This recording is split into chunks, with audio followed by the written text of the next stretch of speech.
श्रीगणेशाय नमः। अथ श्री सप्तमुखी हनुमत् कवचम्। ॐ अस्य श्री सप्तमुखी वीर हनुमत् कवच स्तोत्रमन्त्रस्य नारद ऋषिः अनुष्टुप् छन्दः। श्री सप्तमुखी कपिः परमात्मा देवता ह्रां बीजं ह्रीं शक्तिः ह्रूं कीलकं मम सर्वाभीष्टसिद्ध्यर्थे जपे विनियोगः। करन्यासः ॐ ह्रां अङ्गुष्ठाभ्यां नमः। ॐ ह्रीं तर्जनीभ्यां नमः। ॐ ह्रूं मध्यमाभ्यां नमः। ॐ ह्रीं अनामिकाभ्यां नमः। ॐ ह्रौं कनिष्ठिकाभ्यां नमः। ॐ ह्रः करतलकरपृष्ठाभ्यां नमः। अङ्गन्यासः ॐ ह्रां हृदयाय नमः।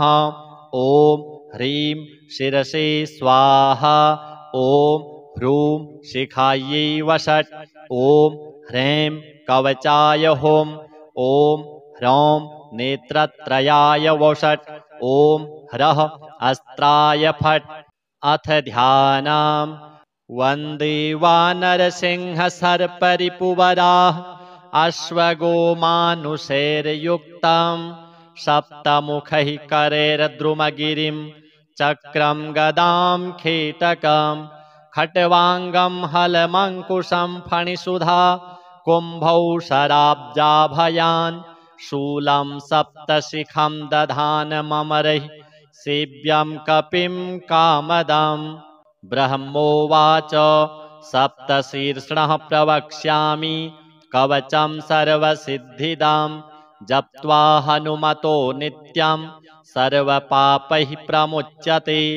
सप्तस्वर्गपतिः पायात् शिखां मे मारुतात्मजः सप्तमूर्धा शिरो व्यान्मे सप्तार्चिर्भालदेशकं त्रिः सप्तनेत्रो नेत्रे व्यात् सप्तस्वर्गतिः श्रुति नासां सप्तपदार्थो व्यान् मुखं सप्तमुखोऽवतु सप्तजिह्वस्तु रसनां रदान् सप्तहयोऽवतु सप्तच्छन्दो हरिः पातु कण्ठं बाहुगिरिस्थितः करौ चतुर्दशकरो भूधरो व्यान्ममाङ्गुलिः सप्तर्षिध्यातो हृदयम् उदरं कुक्षिसागरः सप्तद्वीपपतिश्चित्तं सप्तव्याहृतिरूपवान् कटिं मे सप्तसंस्थार्थ दायकः शक्तिनी मम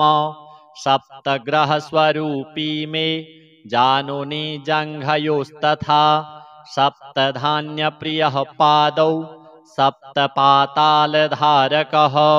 पशून् धनं च धान्यं च लक्ष्मीं लक्ष्मीप्रदोऽवतु दारान् पुत्राश्च कन्याश्च कुटुम्बं विश्वपालकः अनुक्तस्थानमपि मे पायाद्वायुसुतः सदा चौरेभ्यो व्यालदंष्ट्रिभ्यः शृङ्गिभ्यो भूतराक्षसात् दैत्येभ्योऽप्यथ यक्षेभ्यो ब्रह्मराक्षसजाद्भयात् दंष्ट्राकरालवदनो हनुमान् मां सदावतु परशस्त्रमन्त्रतन्त्र यन्त्राग्निजलविद्युतः रुद्रांशः शत्रुसङ्ग्रामात् सर्वावस्थासु सर्वभृत् ॐ नमो भगवते सप्तवदनाय आद्यकपिमुखाय वीरहनुमते सर्वशत्रुसंहारणाय ठं ठं ठं ठं ठं ठं ठं ॐ नमः स्वाहा। ॐ नमो भगवते सप्तवदनाय द्वितीय नारसिंहास्याय अत्युग्रतेजो वपुषे भीषणाय भयनाशनाय हं हं हं हं हं हं हं ॐ नमः स्वाहा। ॐ नमो भगवते सप्तवदनाय तृतीय गरुडवक्त्राय वज्रदंष्ट्राय महाबलाय सर्वरोगविनाशाय मं मं मं मं मं मं मं ॐ नमः स्वाहा। ॐ नमो भगवते सप्तवदनाय चतुर्थक्रोडतुण्डाय सौमित्रिरक्षकाय पुत्राद्यभिवृद्धिकराय लं लं लं लं लं लं लं ॐ नमः स्वाहा। ॐ नमो भगवते सप्तवदनाय पञ्चमाश्ववदनाय रुद्रमूर्तये सर्ववशीकरणाय सर्वनिगमस्वरूपाय रों रों रों रों रों रों रों ॐ नमः स्वाहा। ॐ नमो भगवते सप्तवदनाय षष्ठगोमुखाय सूर्यस्वरूपाय सर्वरोगहराय मुक्तिदात्रे ॐ ॐ ॐ ॐ ॐ ॐ ॐ ॐ नमः स्वाहा। ॐ नमो भगवते सप्तवदनाय सप्तमानुषमुखाय रुद्रावताराय अञ्जनासुताय सकलदिग्यशोविस्तारकाय वज्रदेहाय सुग्रीवसाह्यकराय उदधिलङ्घनाय सीताशुद्धिकराय लङ्कादहनाय अनेकराक्षसान्तकाय रामानन्ददायकाय अनेकपर्वतोत्पाटकाय सेतुबन्धकाय कपिसैन्यनायकाय रावणान्तकाय ब्रह्मचर्याश्रमिणे कौपीन ब्रह्मसूत्रधारकाय रामहृदयाय सर्वदुष्टग्रहनिवारणाय शाकिनी डाकिनी वेताल ब्रह्मराक्षस भैरवग्रह यक्षग्रह पिशाचग्रह ब्रह्मग्रह क्षत्रियग्रह वैश्यग्रह शूद्रग्रहान्त्यजग्रह म्लेच्छग्रह सर्पग्रहोच्चाटकाय मम सर्वकार्यसाधकाय सर्वशत्रुसंहारकाय सिंहव्याघ्रादि दुष्टसत्त्वाकर्षकायै काहिकादिविध ज्वरच्छेदकाय पर्यन्त्रमन्त्रतन्त्रनाशकाय सर्वव्याधिनिकृन्तकाय सर्पादि सर्वस्थावर जंगम विषस्तंभनकराय सर्वराजभय चोराग्निभय प्रशमनाय आध्यात्मिक आधिदैविक आधिभौतिक तापत्रय निवारणाय सर्वविद्या सर्वसंपत् सर्वपुरुषार्थदायकाय असाध्यकार्यसाधकाय सर्ववरप्रदाय सर्वाभीष्टकराय ॐ ह्रां ह्रीं ह्रूं ह्रैं ह्रौं ह्रः ॐ नमः स्वाहा। य इदं कवचं नित्यं सप्तास्यस्य हनुमतः त्रिसन्ध्यं जपति नित्यं सर्वशत्रुविनाशनं पुत्रपौत्रप्रदं सर्वं सम्पद्राज्यप्रदं परं सर्वरोगहरं चायुः कीर्तिदं पुण्यवर्धनं राजानं सौवशं नीत्वा त्रैलोक्यविजयी भवेत्।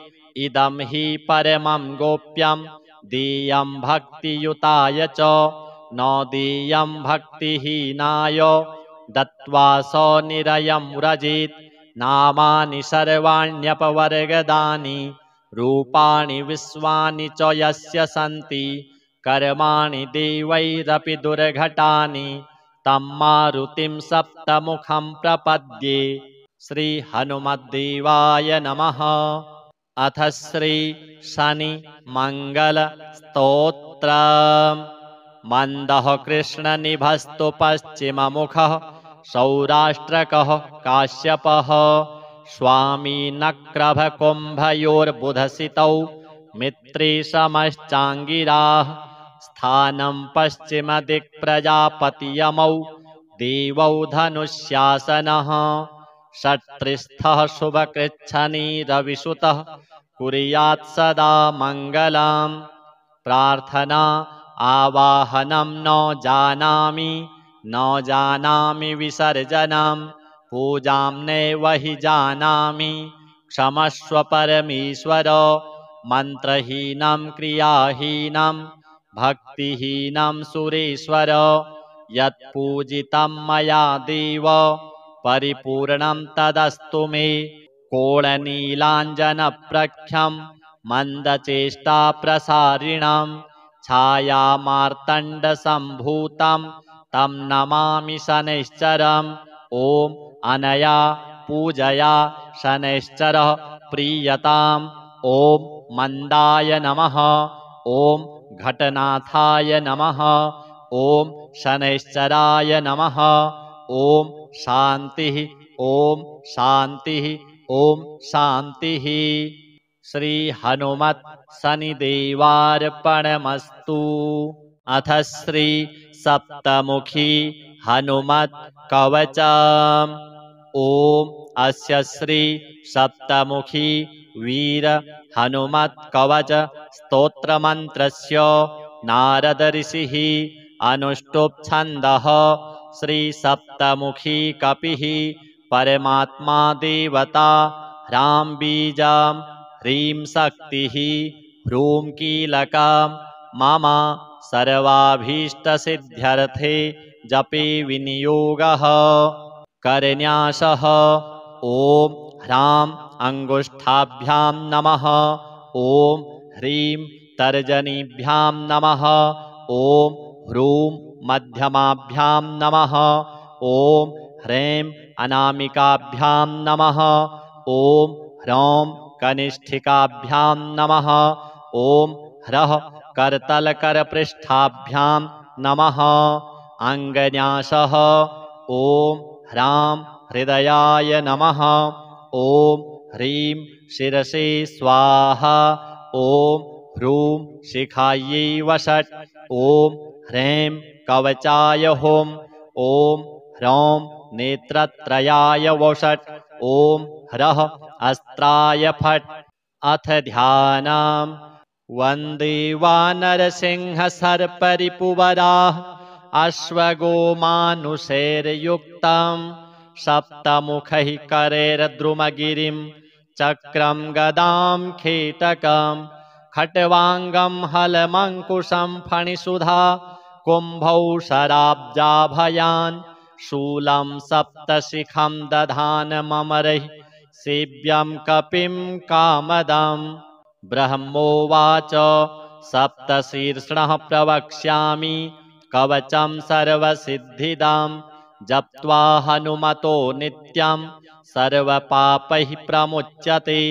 सप्तस्वर्गपतिः पायात् शिखां मे मारुतात्मजः सप्तमूर्धा शिरो व्यान्मे सप्तार्चिर्भालदेशकं त्रिः सप्तनेत्रो नेत्रे व्यात् सप्तस्वर्गतिः श्रुति नासां सप्तपदार्थो व्यान् मुखं सप्तमुखोऽवतु सप्तजिह्वस्तु रसनां रदान् सप्तहयोऽवतु सप्तच्छन्दो हरिः पातु कण्ठं बाहुगिरिस्थितः करौ चतुर्दशकरो भूधरो व्यान्ममाङ्गुलिः सप्तर्षिध्यातो हृदयम् उदरं कुक्षिसागरः सप्तद्वीपपतिश्चित्तं सप्तव्याहृतिरूपवान् कटिं मे सप्तसंस्थार्थ दायकः शक्तिनी मम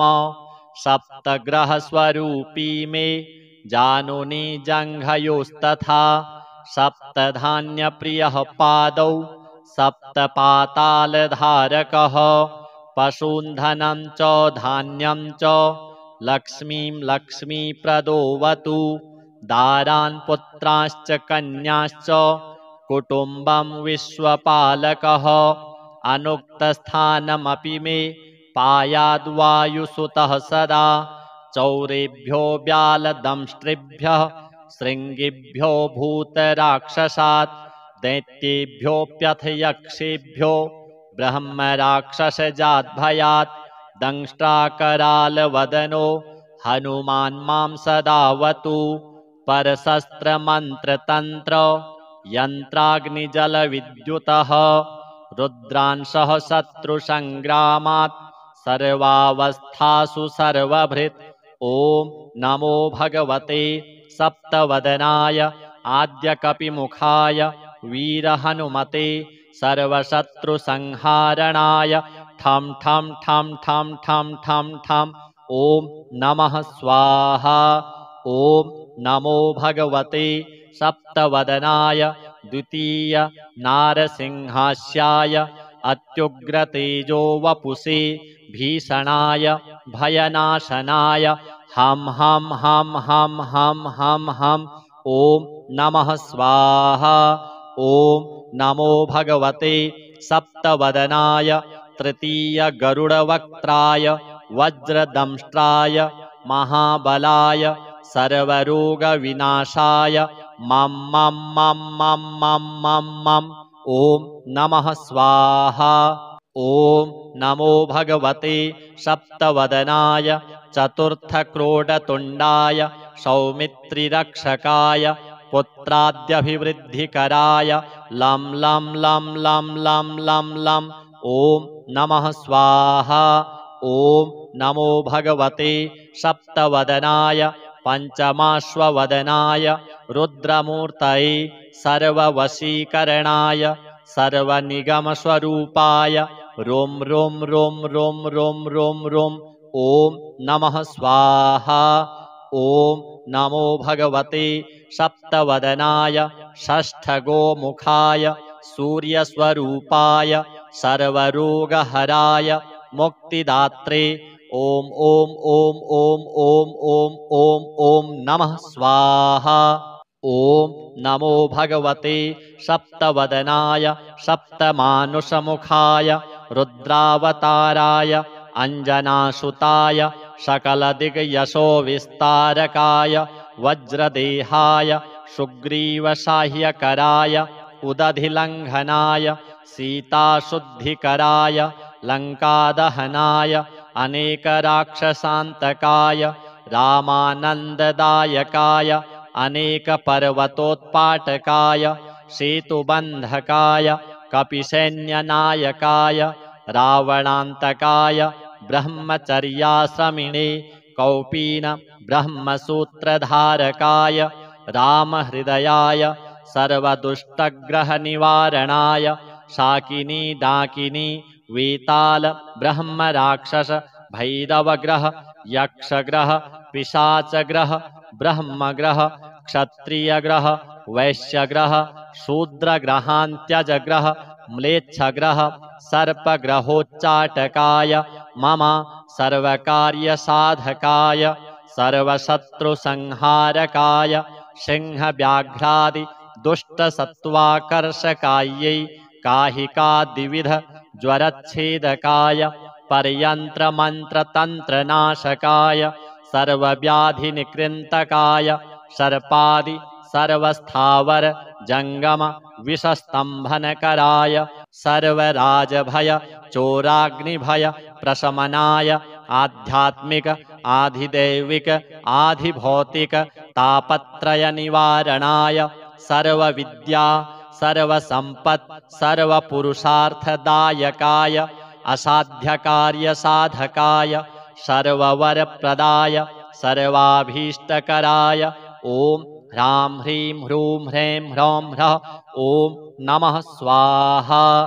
य इदं कवचं नित्यं सप्तास्यस्य हनुमतः त्रिसन्ध्यं जपति नित्यं सर्वशत्रुविनाशनं पुत्रपौत्रप्रदं सर्वं सम्पद्राज्यप्रदं परं सर्वरोगहरं चायुः कीर्तिदं पुण्यवर्धनं राजानं सौवशं नीत्वा त्रैलोक्यविजयी भवेत्। इदं हि परमं गोप्यं देयं भक्तियुताय च न देयं भक्तिहीनाय दत्त्वा सनिरयं व्रजेत्। नामानि सर्वाण्यपवर्गदानि रूपाणि विश्वानि च यस्य सन्ति कर्माणि देवैरपि दुर्घटानि तं मारुतिं सप्तमुखं प्रपद्ये। श्री हनुमद्देवाय नमः। अथ श्री शनि मंगल स्तोत्रम्। मन्दः कृष्णनिभस्तु पश्चिममुखः सौराष्ट्रकः काश्यपः स्वामी नक्रभकुम्भयोर्बुधसितौ मित्रे समश्चाङ्गिराः स्थानं पश्चिमदिक्प्रजापतियमौ देवौ धनुष्यासनः षट्त्रिस्थः शुभकृच्छनीरविसुतः कुर्यात् सदा मङ्गलम् प्रार्थना आवाहनं न जानामि विसर्जनं पूजां नैव हि जानामि क्षमस्व परमेश्वर मन्त्रहीनं क्रियाहीनं भक्तिहीनं सुरेश्वर यत्पूजितं मया देव परिपूर्णं तदस्तु मे कोणनीलाञ्जनप्रख्यं मन्दचेष्टाप्रसारिणं छायामार्तण्डसम्भूतं तं नमामि शनैश्चरम् ॐ अनया पूजया शनैश्चरः प्रीयताम् ॐ मन्दाय नमः ॐ घटनाथाय नमः ॐ शनैश्चराय नमः ॐ शान्तिः ॐ शान्तिः ॐ शान्तिः। श्री हनुमत् शनिदेवार्पणमस्तु। अथ श्री सप्तमुखी हनुमत् कवचम्। ॐ अस्य श्री सप्तमुखी वीर हनुमत् कवच स्तोत्रमन्त्रस्य नारद ऋषिः अनुष्टुप् छन्दः। श्री सप्तमुखी कपिः परमात्मा देवता ह्रां बीजं ह्रीं शक्तिः ह्रूं कीलकं मम सर्वाभीष्टसिद्ध्यर्थे जपे विनियोगः।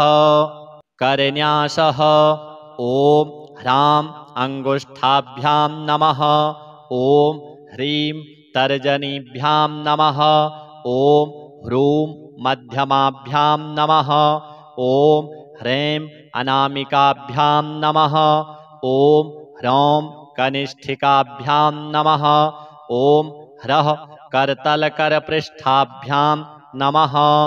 अङ्गन्यासः ॐ ह्रां हृदयाय नमः ॐ ह्रीं शिरसे स्वाहा ॐ ह्रूं शिखायै वषट् ॐ ह्रीं कवचाय हुम् ॐ ह्रौं नेत्रत्रयाय वषट् ॐ ह्रः अस्त्राय फट्। अथ ध्यानम्। वन्दे वानरसिंहसर्परिपुवराः अश्वगोमानुषैर्युक्तं सप्तमुखैः करैर्द्रुमगिरिं चक्रं गदां खेटकं खट्वाङ्गं हलमङ्कुशं फणिसुधा कुम्भौ शराब्जाभयान् शूलं सप्तशिखं दधानममरैः सेव्यं कपिं कामदम्। ब्रह्मोवाच सप्तशीर्षणः प्रवक्ष्यामि कवचं सर्वसिद्धिदां जप्त्वा हनुमतो नित्यं सर्वपापैः प्रमुच्यते। सप्तस्वर्गपतिः पायात् शिखां मे मारुतात्मजः सप्तमूर्धा शिरोव्यान्मे सप्तार्चिर्भालदेशकं त्रिः सप्तनेत्रो नेत्रेव्यात् सप्तस्वर्गतिः श्रुति नासां सप्तपदार्थोऽव्यान् मुखं सप्तमुखोऽवतु सप्तजिह्वस्तु रसनां रदान् सप्तहयोऽवतु सप्तच्छन्दो हरिः पातु कण्ठं बाहुगिरिस्थितः करौ चतुर्दशकरो भूधरो व्यान्ममाङ्गुलिः सप्तर्षिध्यातो हृदयम् उदरं कुक्षिसागरः सप्तद्वीपपतिश्चित्तं सप्तव्याहृतिरूपवान् कटिं मे सप्तसंस्थार्थ दायकः शक्तिनी मम सप्तग्रहस्वरूपी मे जानुनी जङ्घयोस्तथा सप्तधान्यप्रियः पादौ सप्तपातालधारकः पशून् धनं च धान्यं च लक्ष्मीं लक्ष्मीप्रदोऽवतु दारान् पुत्राश्च कन्याश्च कुटुम्बं विश्वपालकः अनुक्तस्थानमपि मे पायाद्वायुसुतः सदा चौरेभ्यो व्यालदंष्ट्रिभ्यः शृङ्गिभ्यो भूतराक्षसात् दैत्येभ्योऽप्यथ यक्षेभ्यो ब्रह्मराक्षसजाद्भयात् दंष्ट्राकरालवदनो हनुमान् मां सदावतु परशस्त्रमन्त्रतन्त्र यन्त्राग्निजलविद्युतः रुद्रांशः शत्रुसङ्ग्रामात् सर्वावस्थासु सर्वभृत् ॐ नमो भगवते सप्तवदनाय आद्यकपिमुखाय वीरहनुमते सर्वशत्रुसंहारणाय ठं ठं ठं ठं ठं ठं ठं ॐ नमः स्वाहा ॐ नमो भगवते सप्तवदनाय द्वितीय नारसिंहास्याय अत्युग्रतेजो वपुषे भीषणाय भयनाशनाय हं हं हं हं हं हं हं ॐ नमः स्वाहा ॐ नमो भगवते सप्तवदनाय तृतीय गरुडवक्त्राय वज्रदंष्ट्राय महाबलाय सर्वरोगविनाशाय मं मं मं मं मं मं मं ॐ नमः स्वाहा ॐ नमो भगवते सप्तवदनाय चतुर्थक्रोडतुण्डाय सौमित्रिरक्षकाय पुत्राद्यभिवृद्धिकराय लं लं लं लं लं लं लं ॐ नमः स्वाहा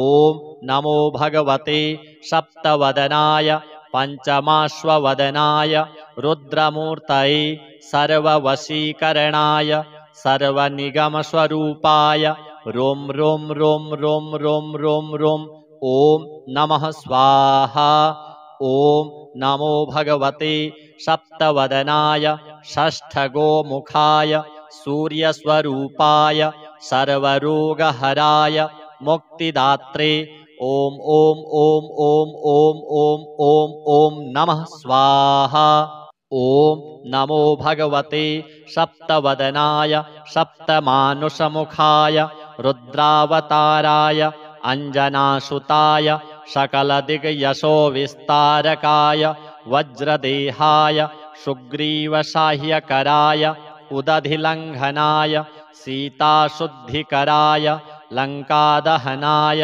अनेकराक्षसान्तकाय रामानन्ददायकाय अनेकपर्वतोत्पाटकाय सेतुबन्धकाय कपिसैन्यनायकाय रावणान्तकाय ब्रह्मचर्याश्रमिणे कौपीन ब्रह्मसूत्रधारकाय रामहृदयाय सर्वदुष्टग्रहनिवारणाय शाकिनी डाकिनी वेताल ब्रह्मराक्षस भैरवग्रह यक्षग्रह पिशाचग्रह ब्रह्मग्रह क्षत्रियग्रह वैश्यग्रह शूद्रग्रहान्त्यजग्रह म्लेच्छग्रह सर्पग्रहोच्चाटकाय मम सर्वकार्यसाधकाय सर्वशत्रुसंहारकाय सिंहव्याघ्रादि दुष्टसत्त्वाकर्षकायै काहिकादिविध ज्वरच्छेदकाय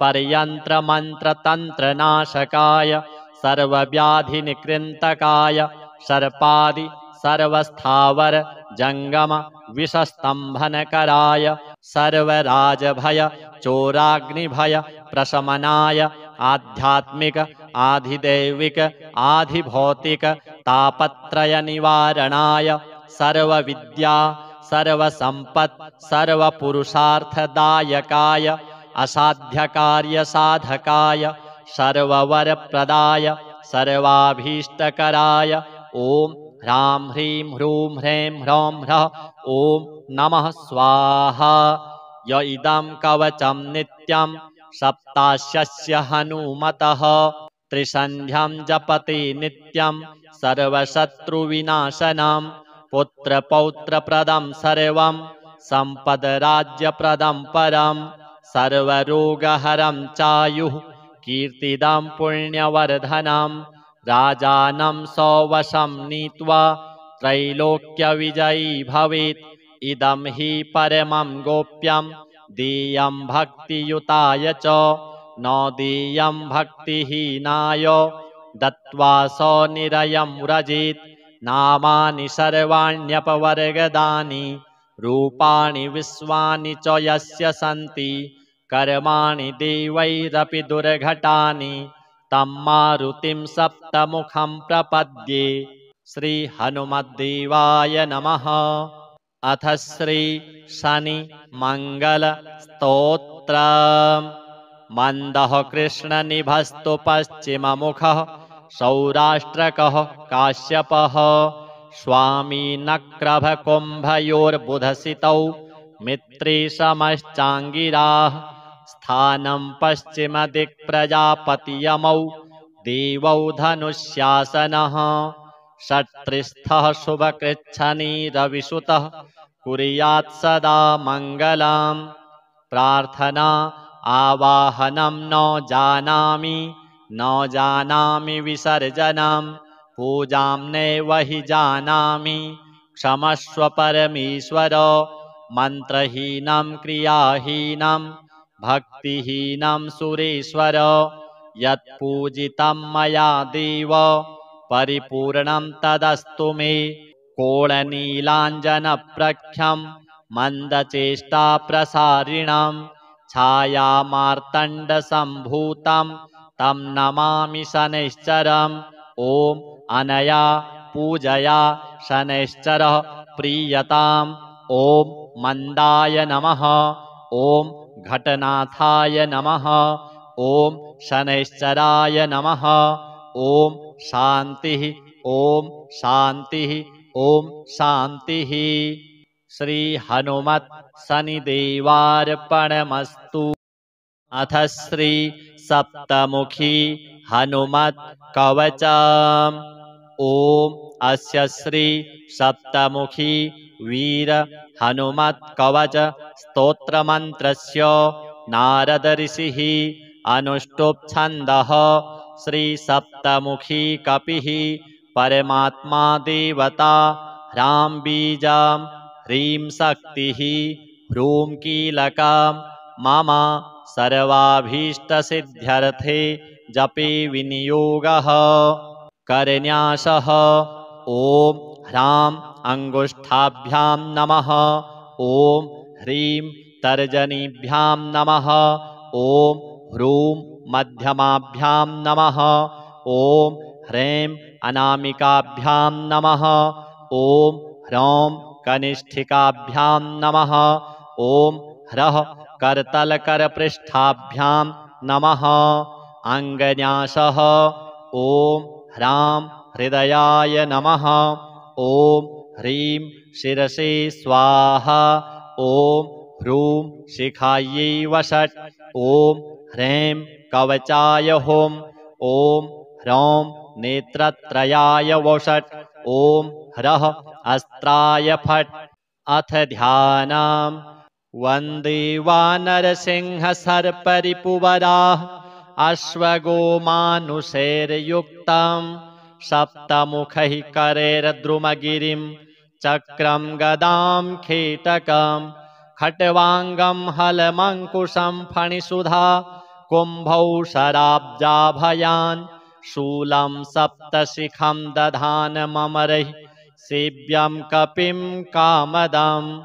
ब्रह्मोवाच सप्तशीर्षणः प्रवक्ष्यामि कवचं सर्वसिद्धिदां जप्त्वा हनुमतो नित्यं सर्वपापैः प्रमुच्यते।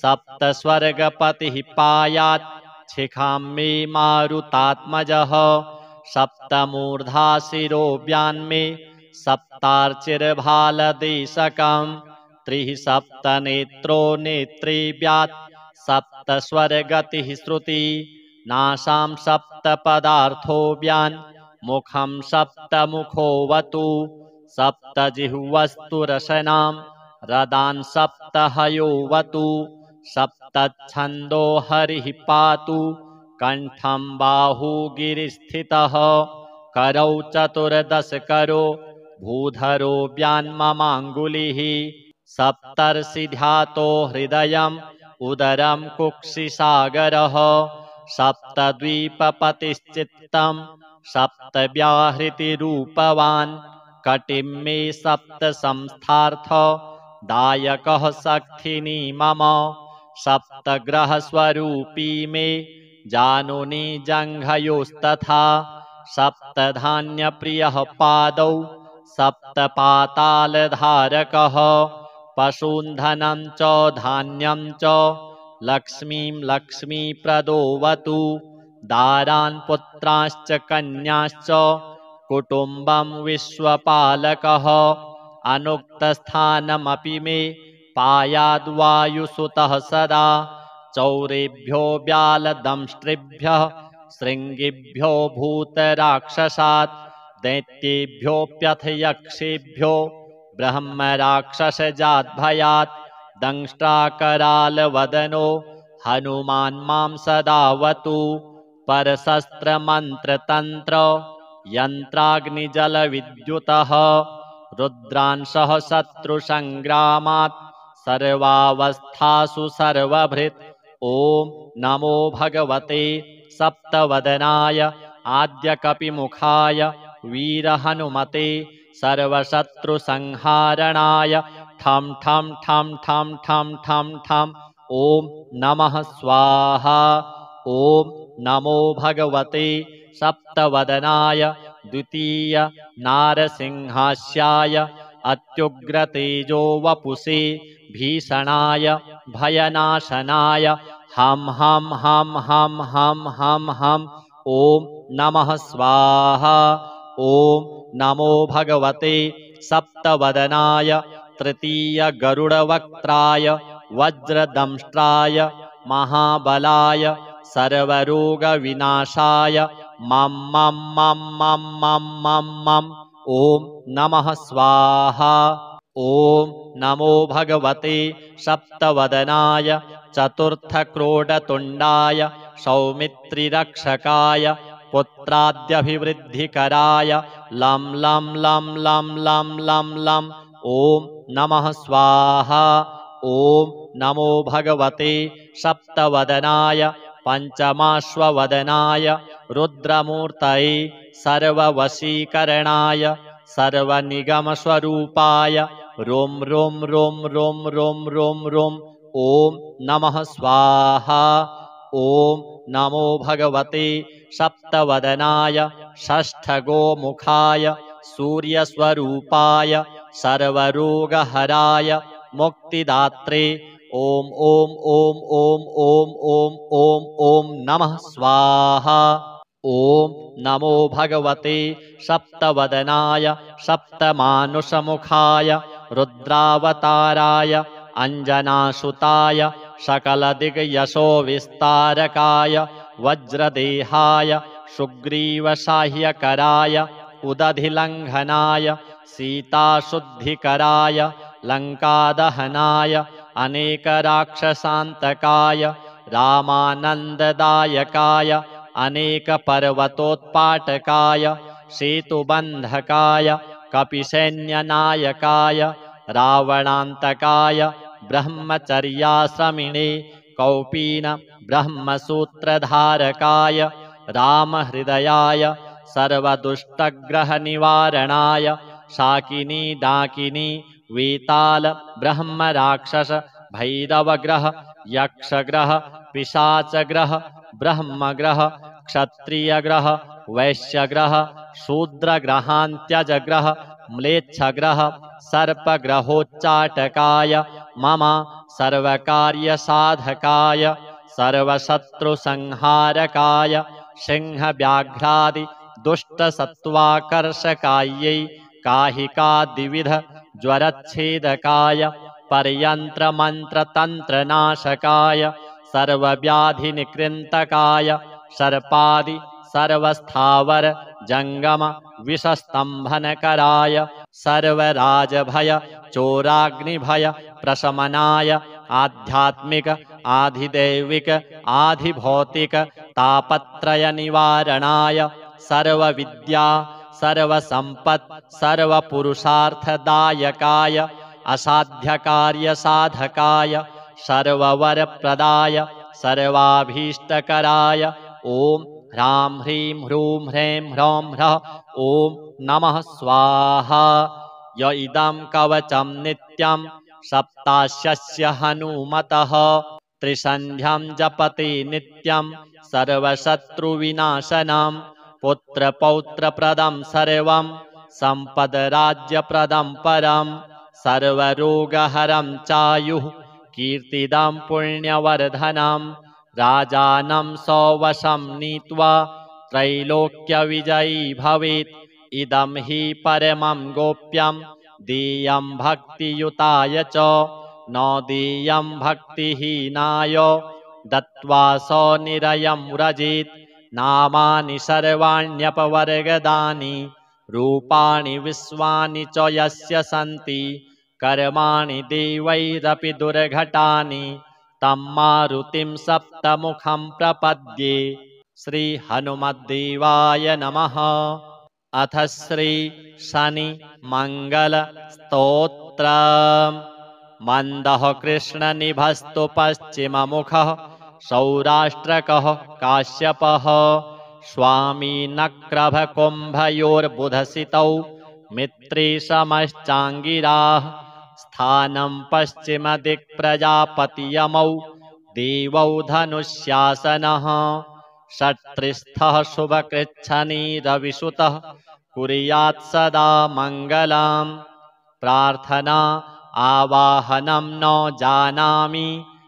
जानामि विसर्जनं पूजां नैव हि जानामि क्षमस्व परमेश्वर। मन्त्रहीनं क्रियाहीनं भक्तिहीनं सुरेश्वर यत्पूजितं मया देव परिपूर्णं तदस्तु मे। कोणनीलाञ्जनप्रख्यं मन्दचेष्टाप्रसारिणं छायामार्तण्डसम्भूतं तं नमामि शनैश्चरम्। ॐ अनया पूजया शनैश्चरः प्रीयताम्। ॐ मन्दाय नमः। ॐ घटनाथाय नमः। ॐ शनैश्चराय नमः। ॐ शान्तिः ॐ शान्तिः ॐ शान्तिः। श्री हनुमत् शनिदेवार्पणमस्तु। अथ श्री सप्तमुखी हनुमत् कवचम्। ॐ अस्य श्री सप्तमुखी वीर हनुमत् कवच स्तोत्रमन्त्रस्य नारद ऋषिः अनुष्टुप् छन्दः। श्री सप्तमुखी कपिः परमात्मा देवता ह्रां बीजं ह्रीं शक्तिः ह्रूं कीलकं मम सर्वाभीष्टसिद्ध्यर्थे जपे विनियोगः। करन्यासः ॐ ह्रां अङ्गुष्ठाभ्यां नमः। ॐ ह्रीं तर्जनीभ्यां नमः। ॐ ह्रूं मध्यमाभ्यां नमः। ॐ ह्रैं अनामिकाभ्यां नमः। ॐ ह्रौं कनिष्ठिकाभ्यां नमः। ॐ ह्रः करतलकरपृष्ठाभ्यां नमः। अङ्गन्यासः ॐ ह्रां हृदयाय नमः। ॐ ह्रीं शिरसे स्वाहा। ॐ ह्रूं शिखायै वषट्। ॐ ह्रैं कवचाय हुम्। ॐ ह्रौं नेत्रत्रयाय वषट्। ॐ ह्रः अस्त्राय फट्। अथ ध्यानम्। वन्दे वानरसिंहसर्परिपुवराः अश्वगोमानुषैर्युक्तं सप्तमुखैः करैर्द्रुमगिरिं चक्रं गदां खेटकं खट्वाङ्गं हलमङ्कुशं फणिसुधा कुम्भौ शराब्जाभयान् शूलं सप्तशिखं दधानममरैः सेव्यं कपिं कामदम्। ब्रह्मोवाच सप्तशीर्षणः प्रवक्ष्यामि कवचं सर्वसिद्धिदां जप्त्वा हनुमतो नित्यं सर्वपापैः प्रमुच्यते। सप्तस्वर्गपतिः पायात् शिखां मे मारुतात्मजः। सप्तमूर्धा शिरोव्यान्मे सप्तार्चिर्भालदेशकम् त्रिः सप्तनेत्रो नेत्रेभ्यात् सप्तस्वरगतिः श्रुति नासां सप्तपदार्थोऽव्यान् मुखं सप्तमुखोऽवतु सप्तजिह्वस्तु रसनां रदान् सप्तहयोऽवतु सप्तच्छन्दो हरिः पातु कण्ठं बाहुगिरिस्थितः करौ चतुर्दशकरो भूधरो व्यान्ममाङ्गुलिः सप्तर्षिध्यातो हृदयम् उदरं कुक्षिसागरः सप्तद्वीपपतिश्चित्तं सप्तव्याहृतिरूपवान् कटिं मे सप्तसंस्थार्थ दायकः शक्तिनी मम सप्तग्रहस्वरूपी मे जानुनी जङ्घयोस्तथा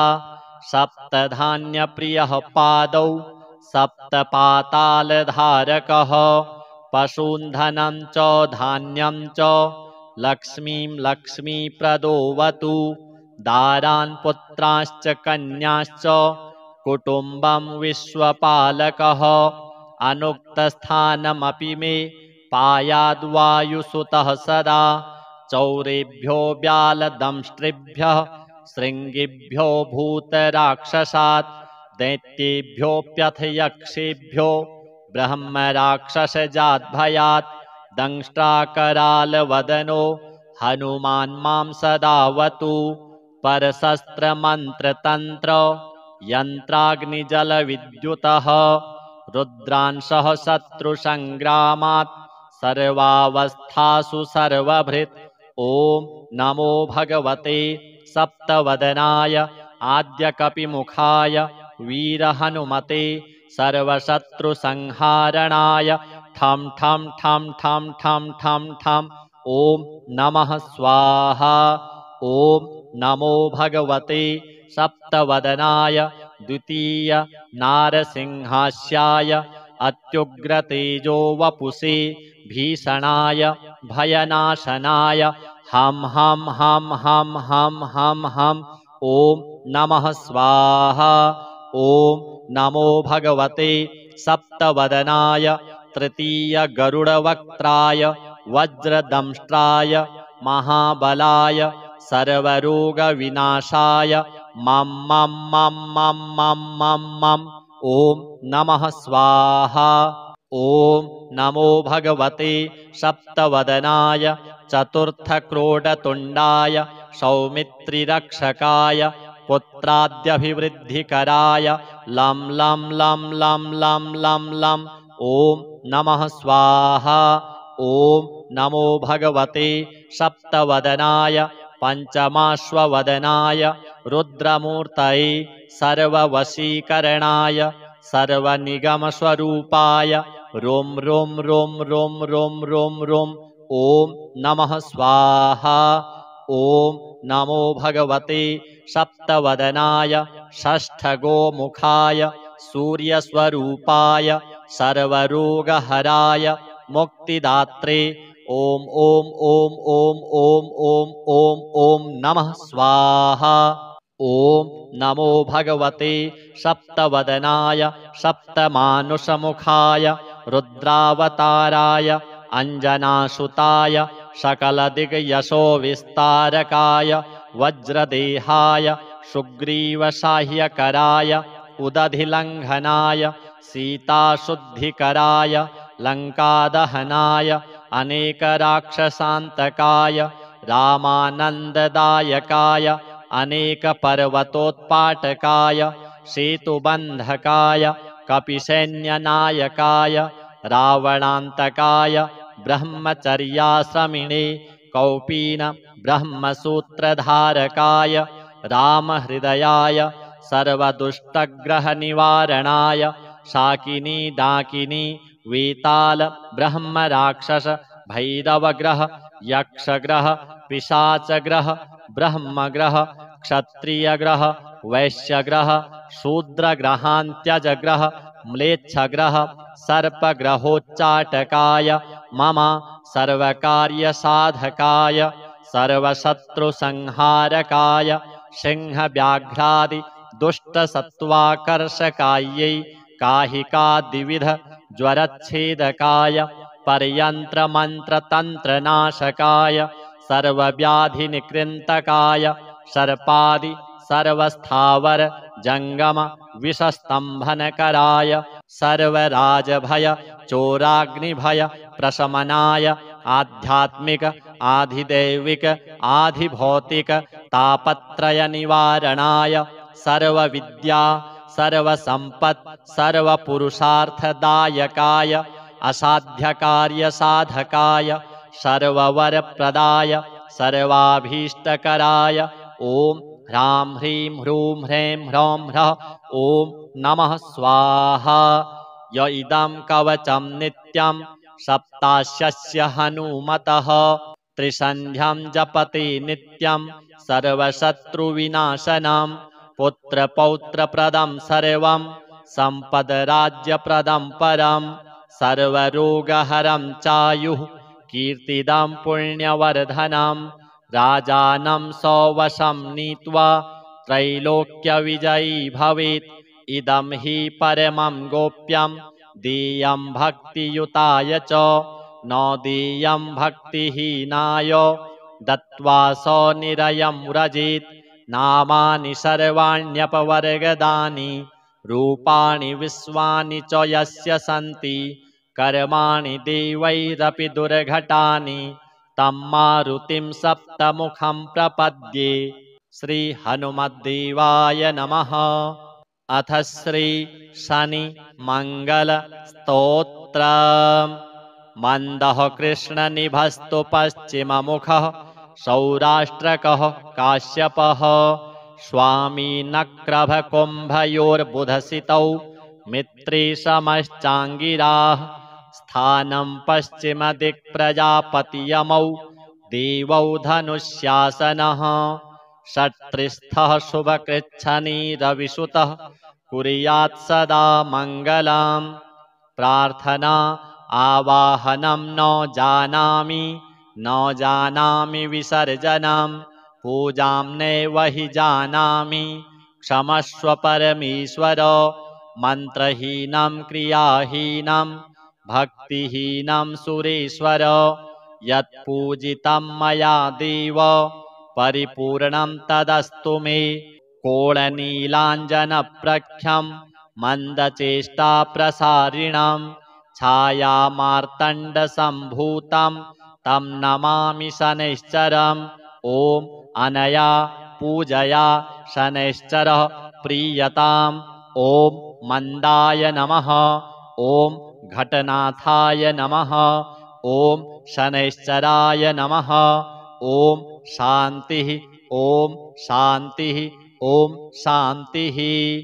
श्री हनुमत् शनिदेवार्पणमस्तु।